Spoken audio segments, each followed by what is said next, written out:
কাৰীৰ ব্যক্তিগত সহায়ক গৰাকীৰ হত্যাকাণ্ড কেন্দ্ৰ কৰি কেনেকৈ টাৰ্গেট কৰা হৈছিল শুভেন্দু অধিকাৰী ব্যক্তিগত সহায়ক চন্দ্ৰনাথ ৰথক চন্দ্ৰনাথ ৰথ 41 বছৰীয়া অৱসৰপ্ৰাপ্ত এগৰাকী ভাৰতীয় বায়ু সেনাৰ বিষয়া তেওঁ অৱসৰ লোৱাৰ পিছত তেওঁ জড়িত হৈ পৰিছিল শুভেন্দু অধিকাৰীৰ সৈতে আৰু শুভেন্দু অধিকাৰীৰ তেওঁ দীৰ্ঘদিনীয়া তেওঁ এই যে ৰাজনৈতিক কেৰিয়াৰত তেওঁ সংগী হিচাপে আছিল বা ৰাজনৈতিক কেৰিয়াৰত এক ঘনিষ্ঠ কেইগৰাকীমান লোকৰ ভিতৰত আছিল চন্দ্ৰনাথ ৰথ আৰু ঘৰৰ পৰা ঠিক 200 মিটাৰ মান নিলগত তেওঁ গুলিয়াই হত্যা কৰা হৈছে এখন বগা ৰঙৰ গাড়ীৰে প্ৰথমে আগভেটি ধৰা হৈছিল আৰু ঠিক আগভেটি ধৰা সময়তে যেতিয়া শুভেন্দু অধিকাৰীৰ ব্যক্তিগত অসহায়ক চন্দ্ৰনাথ ৰথ যেতিয়া তেওঁ থকা বাহনখন কিছু স্লো ডাউন কৰিছিল বা গতি যেতিয়া কিছু কমি গৈছিল ঠিক তেনে সময়তে বাইকত আহিছিল দুৰ্বৃত্তৰ একেবাৰে শূন্য দূৰত্বৰ পৰা আহি গুলিয়াই থৈ গৈছে এতিয়া কেনেকৈ আগবাঢ়িছে আৰক্ষীৰ তদন্ত কোন হ'ব পাৰে দুৰ্বৃত্ত টিএমচিয়ে ইতিমধ্যে এই ঘটনাৰ বাবে সিবিআই তদন্তৰ দাবী কৰিছে আৰু নিৰ্বাচন হৈ গ'ল নিৰ্বাচনত অভূতপূৰ্ব বিজয় বিজেপিয়ে সাব্যস্ত কৰিলে আৰু তাৰ পিছত এই যেটো ঘটনা বিজেপিয়ে যিখিনি সময়ছোৱাত হয়তো বিজেপিৰ মুখ্যমন্ত্ৰী কোন হ'ব এই ধৰণৰ চিন্তা চৰ্চা বা এই ধৰণৰ কথা বতৰা চাৰিওপিনে সংবাদ শিৰোনামত আছিল তেনেকুৱা ধৰণৰ হয়তো বিজেপি শিবিৰতো ব্যস্ততাপূৰ্ণ কিছু সময় আছিল সন্মুখত শপত গ্ৰহণ অনুষ্ঠান কোট কেনেকৈ পাতিব কোৰ পৰা ৰাইটাৰ্ছ বিল্ডিং তাত পুনৰবাৰ চৰকাৰ তাৰ পৰা চলিব এই ধৰণৰ কথা বতৰাবোৰ চলি থকাৰ মাজতে ঠিক শপত গ্ৰহণৰ প্ৰাক মুহূৰ্তত ক'বলৈ গ'লে বা নিৰ্বাচনৰ ফলাফলৰ দুদিনৰ ভিতৰতে দুদিন পিছতে চন্দ্ৰনাথ ৰথক শুভেন্দু অধিকাৰী ব্যক্তিগত সহায়ক গৰাকী বা খুব এগৰাকী ঘনিষ্ঠ ব্যক্তি কেনেকৈ গুলিয়াই হত্যা কৰা দুৰ্বৃত্তই যেটো ঘটনা কিন্তু জুকাৰি গৈছে আৰু স্বাভাৱিক কথা যে খুব উদ্বিগ্নতাৰ সৃষ্টি হৈছে এতিয়া চন্দ্ৰনাথ ৰথৰ যদি কথা কোৱা যায় তেওঁ বিগত বহু বছৰ ধৰি শুভেন্দু অধিকাৰীৰ সৈতে তেওঁ জড়িত আৰু শেহতীয়াকৈ ভবানীপুৰত শুভেন্দু অধিকাৰীয়ে যি ধৰণে বিজয় সাব্যস্ত কৰিছিল মমতা বেনাৰ্জীৰ দুৰ্গস্বৰূপ বা মমতা বেনাৰ্জীৰ ঘাটিতে যি ধৰণে শুভেন্দু অধিকাৰীয়ে বিজয় সাব্যস্ত কৰিছিল তাত অন্যতম গুৰুত্বপূৰ্ণ ভূমিকা এটা চন্দ্ৰনাথ ৰথৰ আছিল চন্দ্ৰনাথ ৰথ যদিও তেওঁ খুব লো প্ৰফাইল বা তেওঁ ৰাজনৈতিক ৰেলীত পোনপটীয়াকৈ নেদেখি কিন্তু চন্দ্ৰনাথ ৰথ আচলতে শুভেন্দু অধিকাৰীৰ খুবেই ঘনিষ্ঠ সেই কেইগৰাকীমান ব্যক্তিৰ ভিতৰত আছিল এতিয়া সেই ঘটনাটো কেনেকৈ ঘটিছিল সেই ঘটনাটোত এই যিখন গাড়ী আপুনি দেখিছে বৰ্তমান তাৰ পৰা খালি কাৰ্ট্ৰিজ লগতে গ্লাছৰ ভঙা টুকুৰা আৰু সম্ভৱতঃ তাত আন তেনেকুৱা সামগ্ৰী ফৰেনচিকৰ টিম তেওঁলোকে বিচাৰ খুচাৰ কৰি আছে সেই যিখন স্কৰপিঅ বাহন য'ত শুভেন্দু অধিকাৰীৰ ব্যক্তিগত সহায়ক চন্দ্ৰনাথ ৰথ আহি আছিল তেওঁ বাওঁহাতে তেওঁ বহি আছিল চালকে চলাই আছিল চালকৰ দেহতো গুলি লাগিছে আৰু এয়া চাওক সম্পূৰ্ণৰূপে বুলেটৰ চিন আছে এই যিখন বাহন পুনৰবাৰ যদি আপোনালোকক এই দৃশ্যটো যদি দেখুৱাও এই বাহনখনক ভালদৰে চালে গম পাব এই বাহনখনত চাওক কেনেকৈ গ্লাছ বুলেট অৰ্থাৎ একেবাৰে শূন্য দূৰত্বৰ পৰা গুলিয়াই হত্যা কৰা হৈছে আৰু এই যেটো পৰিকল্পনা শুভেন্দু অধিকাৰীয়ে কৈছে যে 2-3 দিন পূৰ্বে হয়তো ৰেকি হৈছিল হয়তো এক ইয়াত এতিয়া কন্ট্ৰাক্ট কিলাৰৰ কথা পোহৰ লৈ আহিছে অৰ্থাৎ কৰবাত ইয়াত কাৰোবাক এই ধৰণে লোকগৰাকীক টাৰ্গেট কৰিবলৈ লোকগৰাকীৰ এই ধৰণে মৃত্যুমুখলৈ ঠেলি দিবলৈ কাৰোবাক ঠিকা দিয়া হৈছিল নেকি এই ধৰণৰ কথা বতৰা এতিয়া স্বাভাৱিক কথা তদন্তৰ আওতালৈ আহিছে তেনেকুৱা কিছু এংগেল সেই এংগেলত তদন্ত আগবঢ়াই লৈ গৈছে আৰক্ষীয়ে পশ্চিমবংগত আৰক্ষীয়ে তদন্ত আগবঢ়াই নিছে ইয়াৰ পৰা ফিংগাৰপ্ৰিণ্টে হওক বা তেনেকুৱা ধৰণৰ কিছু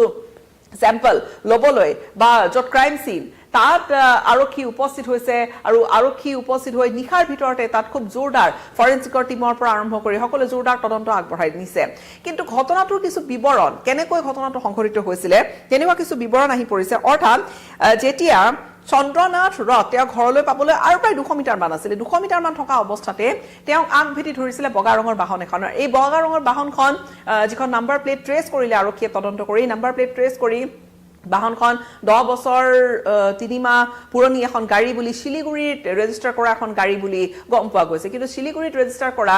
যাৰ বা যিগৰাকী ব্যক্তিৰ নামত জানিব পৰা মতে সেই গাড়ীখন ৰেজিষ্টাৰ কৰা হৈছিল তেওঁক যোগাযোগ যেতিয়া আৰক্ষীয়ে কৰিলে আৰক্ষীক গম পোৱা মতে আৰক্ষীক তেওঁ জনাইছে যে তেওঁৰ গাড়ীখন এতিয়াও তেওঁৰ লগতে আছে তেনেহলে এই গাড়ীখন নিশ্চিত ৰূপত ভুৱা নম্বৰ প্লেট ব্যৱহাৰ কৰা হৈছিল এই ধৰণৰ কথা বতৰা পোহৰলৈ আহিছে ভুৱা নম্বৰ প্লেট ব্যৱহাৰ কৰা সেই গাড়ীখন আগভেটি ধৰিছিল স্কৰপিঅ বাহনখন যিখন স্কৰপিঅ বাহনত চন্দ্ৰনাথ ৰথ আগবাঢ়ি আছিল শুভেন্দু অধিকাৰী পিএ গৰাকী বা তেওঁৰ ব্যক্তিগত সহায়ক গৰাকী চন্দ্ৰনাথ ৰথ আগবাঢ়ি থকা অৱস্থাত সন্মুখত যদি এখন গাড়ী আহি যায় তেওঁৰ গাড়ীখন স্লো ডাউন কৰিছিল কিছু গতি লাহে অৰ্থাৎ কিছু গতি কমি আহিছিল গাড়ীখনৰ বাহনখনৰ আৰু তাৰ পিছতে মটৰ চাইকেলেৰে আহি মটৰচাইকেলত দুৰ্বৃত্ত আহি তেওঁক গুলীৰে ঠকা হৰকা কৰিলে প্ৰায় 16 জামান গুলী চলাইছিল বুলিও একাংশই প্ৰথমে দাবী কৰিছে আৰু সেইখিনি সময়তে বহু লোক গাড়ীখনৰ পৰা নামিছিল বুলিও কোৱা হৈছে আৰু তাৰ পিছতে গুলী চলাই পলায়ন কৰি দিলে সেই ঘটনাটো য'ত ঘটিছে ব্যস্ততাপূৰ্ণ অঞ্চল এটা তা জনবসতিৰ অঞ্চল এটা তাত ব্যস্ততাপূৰ্ণ অৰ্থাৎ খুব বেছি তাত লোক থাকে লোকৰ সমাগম থাকে তাৰ মাজতে এই ধৰণৰ ঘটনা সংঘটিত হৈ গ'ল 41 বছৰীয়া চন্দ্ৰনাথ ৰথ বিজেপি নেতৃত্বই কৈছে যে তেওঁ ৰাজনৈতিক ব্যক্তিও কিন্তু তেওঁক টাৰ্গেট কৰা হল কিয় দুৰ্বৃত্ত কোন আৰু এই প্ৰসংগতে বিজেপিয়ে কিন্তু পোনপটীয়াকৈ টিএমসিক জগৰীয়া কৰিছে টিএমসিৰ পৰা এই ধৰণৰ ঘটনা কেন্দ্ৰ কৰি বিজেপিয়ে স্পষ্টকৈ টিএমসিৰ বিৰুদ্ধে অভিযোগৰ আঙুলি তুলিছে বহু কেইগৰাকী বিজেপি নেতাৰ মুখত টিএমসিৰ কথা শুনা গৈছে যে তেওঁলোকক এক প্ৰকাৰ জগৰীয়া টিএমসি আনহাতে সিবিআই তদন্তৰ দাবী কৰিছে দুৰ্বৃত্তৰ কঠোৰ শাস্তি পাব লাগে গণতন্ত্ৰত এনেকুৱা ধৰণৰ ঘটনাৰ স্থান নাই এই ধৰণৰ টিএমসিয়ে মন্তব্য কৰিছে কিন্তু দুৰ্বৃত্ত কোন মূল প্ৰশ্নটো হেতু আৰু টাৰ্গেট শুভেন্দু অধিকাৰীক কৰা হৈছিল নেকি শুভেন্দু অধিকাৰী বহুতে কয় যে পশ্চিমবংগৰ এতিয়া মুখ্যমন্ত্ৰীৰ মুখখন বা ফেচ সিএম ফেচ শুভেন্দু অধিকাৰী সেই ধৰণৰ কথা বতৰা চলি থকাৰ মাজতে তেওঁ ভয় খুৱাবলৈ টাৰ্গেট কৰা হ'ল নেকি তেনেকৈ বিজেপি নেতা একাংশই কালি আমি দেখিছিলোঁ আমি পোনপটীয়া সম্প্ৰচাৰটো যেতিয়া কথা পাতিছিলোঁ তেনেকুৱা যিসকল বিজেপি নেতাসকলৰ সৈতে তেওঁলোকে কৈছিলে যে কৰবাত শুভেন্দু অধিকাৰীৰ প্ৰতি বাৰ্তা দিবলৈ এই ধৰণে তেওঁৰ লগত থকা এগৰাকী ঘনিষ্ঠ ব্যক্তিক হত্যা কৰা হ'ল নেকি ঘনিষ্ঠ ব্যক্তিগৰাকীও আকৌ তেওঁ খুব বেছি ঘনিষ্ঠ আনকি কোৱা হয় যে শুভেন্দু অধিকাৰী যিকেইগৰাকী ব্যক্তি নিজৰ ষ্ট্ৰেটেজি নিজৰ কৌশল বা সকলোখিনি ভৰসা কৰিছিলে সেইগৰাকী ব্যক্তি অন্যতম আছিলে চন্দ্ৰনাথ ৰথ এতিয়া চন্দ্ৰনাথ ৰথক কোৱা হৈছে যে বহু দূৰৰে পৰা হয়তো টাৰ্গেট কৰা হৈছিলে হয়তো টাৰ্গেট কৰি আছিল 2-3 দিন পূৰ্বে হয়তো এই পৰিকল্পনা ৰচনা কৰা হৈছিল এইখিনি কথা ৰেকি কৰিছিল দুৰ্বৃত্তৰ দলে ৰেকি কৰিছিল এইখিনি কথা শুভেন্দু অধিকাৰীয়ে কৈছে আৰু পৰিকল্পনা সম্পূৰ্ণৰূপে এটা ষড়যন্ত্ৰ কৰি হত্যা কৰা হৈছে শুভেন্দু অধিকাৰীৰ ব্যক্তিগত সহায়ক চন্দ্ৰনাথ ৰথক স্পষ্ট অভিযোগ এয়া বিজেপিৰ যে ষড়যন্ত্ৰ এটা হৈছে আৰু বাহনখন দেখিলে আপুনি গম পাব অতৰ্কিতে আক্ৰমণ হৈছিল গাড়ী এখন ৰখিছে যেন কৰবাত আপুনি এখন কৰবাত যেন সিনেমাহে চাই আছে তেনেকুৱা ধৰণৰ এটা ঘটনা কিন্তু পশ্চিমবংগৰ কলকাতাৰ কাষত মধ্যম গ্ৰামত এই যেটো ঘটনা ঘটিলি কিন্তু জুকাৰি গৈছে আৰু প্ৰশ্ন বহু উত্থাপন কৰিছে আইন শৃংখলা অৰ্থাৎ হাতত বন্দুক লৈ তেনেকৈ মাৰণাস্ত্ৰ লৈ তেনেকৈ ইমান মুকলিকৈ ঘূৰিব পাৰিছে দুৰ্বৃত্ত স্বাভাৱিক কথা যে ইয়াত প্ৰশ্ন উঠিছে আৰু এতিয়া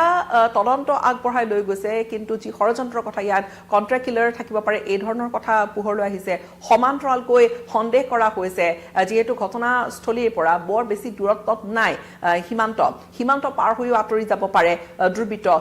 বা দুৰ্বৃত্তৰ আঁৰত কোনে এই ঘটনা কৰিবলৈ ঠিকা দিছিল এইবোৰ প্ৰশ্ন এতিয়া বহু ডাঙৰ প্ৰশ্ন কিন্তু এই ঘটনাটোৱে কিন্তু পশ্চিমবংগ জুকাৰি যোৱাই নহয় সমগ্ৰ দেশ জুকাৰি গৈছে নিৰ্বাচন হৈ যোৱাৰ পিছত এই ধৰণৰ ঘটনা স্বাভাৱিকতে মানি ল'ব পৰা ঘটনা নহয় সভ্য সমাজত নিৰ্বাচন হৈ গ'ল এটা দল জয়ী হ'ল আৰু তাৰ পিছত এই ধৰণৰ কুচকাৱাজ চলি থকাৰ মাজতে যে চৰকাৰখন কেনেকৈ গঠন কৰিব কি হ'ব এই ঘটনাটো আটাইতকৈ গুৰুত্বপূৰ্ণ ব্যক্তি অন্যতম গুৰুত্বপূৰ্ণ বিজেপিৰ ব্যক্তিগৰাকীৰ ব্যক্তিগত সহায়কগৰাকীক টাৰ্গেট কৰি হত্যা কৰা হৈছে তেওঁক কেইবাটাও গুলীৰে ঠকা হৰকা কৰা হৈছিলে তেওঁৰ পেটত তেওঁৰ বুকুত তেওঁৰ মূৰত গুলী লাগিছিল আৰু তাতেই ঢলি পৰিছিল তেওঁৰ আনকি কাষত থকা যিগৰাকী চালক তেওঁৰ স্কৰ্পিঅ বাহনখন চলাই থকা চালকগৰাকীৰ দেহতো লাগিছে গুলী প্ৰায় 4-5টা গুলী মাৰিছে দুৰ্বৃত্ত আঁতৰি গৈছে তাতেই ঢলি পৰিছিল তেওঁক চিকিৎসালয়লৈ লৈ যোৱা হৈছিল যদিও চিকিৎসকে মৃত ঘোষণা কৰে মুঠৰ ওপৰত এই ঘটনাক লৈ তুলপাৰ লাগিছে আৰু উচিত তদন্তই কেনেকৈ দুৰ্বৃত্ত কৰায়ত্ব কৰিব সেই ধৰণৰ প্ৰশ্নবোৰ এতিয়া খেদি ফুৰিব লাগিব তদন্ত কৰি আৰক্ষীয়ে কিন্তু কিমান সোনকালে ইতিমধ্যে কেইবাটাও ঘণ্টা পাৰ হৈ গৈছে আৰক্ষীৰ ওপৰত চাপো নিশ্চয়কৈ বৃদ্ধি হৈছে ফেক নাম্বাৰ প্লেট থকা ভুৱা নাম্বাৰ প্লেট থকা গাড়ী ব্যৱহাৰ কৰি এই ধৰণে টাৰ্গেট কৰা ঘটনাটোৱে কিমান ষড়যন্ত্ৰ গভীৰ হ'ব লাগিব তাৰে যেন ইংগিত দিছে এটাই কথা বিজেপিয়ে সজোৰে দাবী উত্থাপন কৰিছে যে দুৰ্বৃত্তক ধৰিব লাগে এতিয়া আৰক্ষী কিমান সোনকালে দুৰ্বৃত্তক ধৰা পেলাই লক্ষণীয়